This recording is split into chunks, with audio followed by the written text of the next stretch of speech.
Olá pessoal, bem-vindos a mais um vídeo do canal. Hoje nós vamos dar continuidade à exposição aqui sobre a reforma tributária promovida pela Emenda Constitucional 132, finalzinho do ano 2023. Se você está assistindo esse vídeo, se você acha o assunto relevante, não esqueça de deixar o seu like, fazer seu comentário, também compartilhar com seus colegas e amigos que possam ter interesse no assunto. Bom, nós vamos dar continuidade, já temos mais 3 vídeos. E você pode também assistir no canal e acompanhar o que já foi falado sobre eles, tá? Nessa nossa conversa de hoje, nós vamos estar vendo algumas alterações que foram incluídas, né? Então, nós temos aqui o artigo 149A, no qual foi incluído, né? Foi adicionado à Constituição a cobrança de uma taxa, né? Nós tínhamos até então a contribuição de melhoria, né? Era um valor que era atribuído para fazer alguma melhoria, aliás, taxa de iluminação pública. A taxa de iluminação pública, que é cobrada junto com as faturas de telefonia, de energia elétrica, né? Agora, além dessa taxa, também os municípios podem criar uma taxa para o sistema de monitoramento para a segurança, tá? Então, possivelmente, nós já vamos ver nos próximos anos a edição de legislações municipais, as quais vão estar cobrando essa taxa de monitoramento. Lógico, ainda não temos a lei complementar, que vai definir as regras e como elas serão, mas já é possível que elas sejam planejadas, tá? Essa arrecadação, assim como hoje é da iluminação pública, que seja para manutenção da iluminação pública, ela vai ser para manutenção e instalação de sistemas de monitoramento nas cidades, tá? Temos também o artigo 150, né? Na verdade, esse artigo 150 ele tem a ver com a última frase aqui do artigo 149A. Por quê? Porque no 149A ele está dizendo que deve ser levado em consideração a instalação dessa contribuição, dessa taxa para monitoramento, o que dispõe o artigo 150, 1 e 3. Então vamos lá ver o que diz esses artigos. Então no 150, ele diz que a lei não pode exigir, ou seja, ele não pode exigir esse tributo, a prefeitura não pode, sem que tenha uma lei. Então, primeiramente, deve ser editada uma lei que vai dizer quais são as regras, qual é a forma de cálculo, qual é o prazo de recolhimento, como é que vai ser recolhido. E também existe aqui o prazo, né? Então, ele não pode cobrar de coisas que já aconteceram e nem no mesmo exercício financeiro que ela foi editada. Então, ela tem que ter um prazo de anualidade, que é o princípio da anualidade que diz aqui. Então, se ela for editada em 2024, ela só vai valer para 2025. Se for em 25 e assim por diante, tá? Então, são os dois quesitos que são atribuídos aqui para essa taxa, né, essa contribuição referente a monitoramento. Temos também o 149B.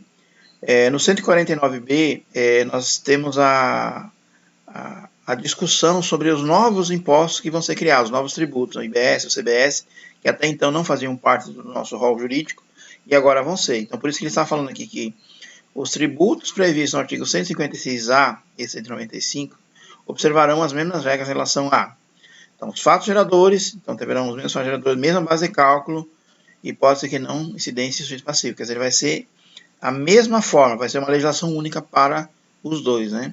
Suas imunidades, seus regimes específicos, bem como as regras de cumulatividade e creditamento. Então, a regra vai ser a mesma para os dois.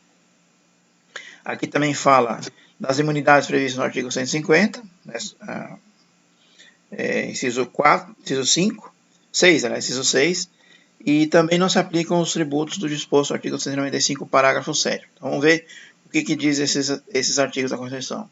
O 156, ele tem a ver com tributar patrimônios dos seus entes, né? Então, não é permitido na legislação você cobrar impostos uns dos outros. O governo federal cobra da prefeitura, nem a prefeitura do governo, tá?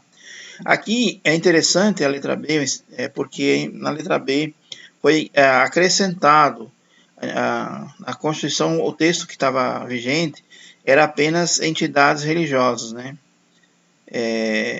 E agora eles incluíram também as suas organizações essenciais e beneficiárias. Então, se a escola tiver lá uma escola ou uma casa de apoio um orfanato, ou até mesmo casa aos idosos, ela também não deve ser tributada com relação a esse artigo 150, tá? Que é com o patrimônio, né? Também a renda dos partidos políticos, livros, jornais continuam aqui, fonogramas e videogramas. Então, toda essa mídia que é produzida ainda está isenta, tá? Também a vedação não se aplica aos tributos. Vedação prevista no artigo 148, nem a fixação de base de cálculo do imposto previsto no artigo. Então, foi um novo artigo que já estava pela 142. E, por último, aqui no parágrafo 2, a redação do artigo 5A, a extensão às autarquias e às fundações instituídas e mantidas pelo poder público e a empresas públicas prestadoras de serviço. Então, além da própria prefeitura, até do próprio Estado, qualquer entidade que estiver sendo gerida ou sendo uma autarquia do governo não deve ser tributada, tá? Também a renda dos serviços relacionados à exploração de atividades econômicas regidas pelas normas aplicáveis. Então, se ela for comprar e vender, ela deve sim ser tributada. Aqui está falando apenas do patrimônio, ou seja, IPTU, ITR, né, que seriam as cobranças que cada ente tem. Também não se cumpre o patrimônio de renda de sujeitos de serviços relacionados às finalidades iniciais da entidade nelas mencionadas. Então, também essas vedações estão determinadas na lei, tá? Temos aqui também medidas que os consumidores sejam esclarecidos acerca dos impostos. Então, a clareza disso, temos até uma lei própria que vai expor quanto de imposto você está pagando, embora que hoje nós não temos muito claro no Brasil quanto é essa tributação e quanto tem dos impostos. Tem-se que, na média, 50% do que a gente paga no consumo, num produto que é adquirido, são tributos. Então, se você não tivesse que pagar tributos, o preço seria a metade, né? Então teria uma queda bem significativa. Qualquer subsídio ou isenção, redução na base de cálculo, concessão de crédito presumido, anistia, então ela deve, mediante lei específica, federal, estadual, municipal, que regule exclusivamente as matérias acima enumeradas. Então, cada ente tem o seu poder de dar seu incentivo, né? Temos aqui o parágrafo 7º, né? Que deve atribuir o sujeito passivo a condições responsáveis pelo pagamento do imposto ou contribuições, cujo fato gerador deva ocorrer posteriormente.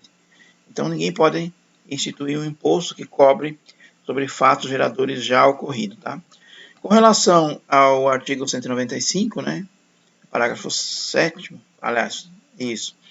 Então, diz que a contribuição social não vai incidir sobre a Seguridade Social, de entidades beneficiadas da assistência social. Então, a assistência social tem muito a ver com escolas, hospitais, e que tem esse benefício perante a lei. Sendo comprovado, eles não recolhem a Seguridade Social, tá?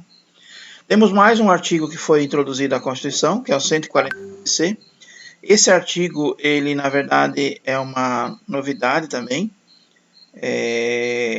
que é uma espécie de geração da própria receita do município, ou do estado, do ente que for contratar serviço ou mercadoria. Veja bem, o que diz esse artigo? Ele diz que o produto da arrecadação do imposto, né, previsto no artigo 156A e das contribuições no artigo 195, incidentes sobre operações contratadas pela administração pública direta, por suas autarquias ou por fundações públicas, inclusive suas importações, será integralmente destinado a esse ente federativo contratante.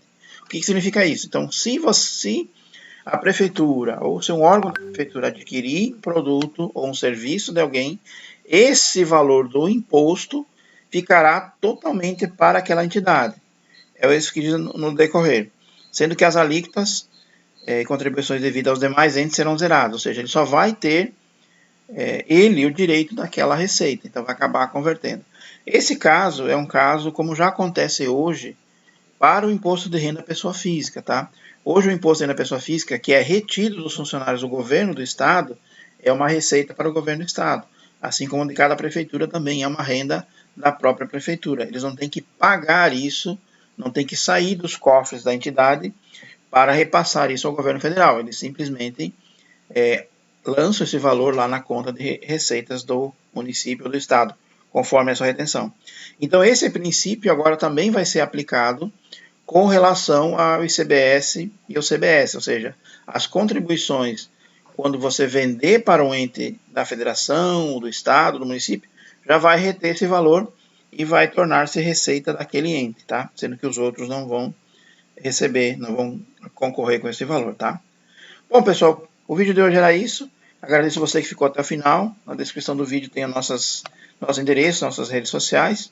E se você curtiu, se você está gostando dessa série, não deixe de deixar seu comentário, nem de compartilhar e deixar o seu like.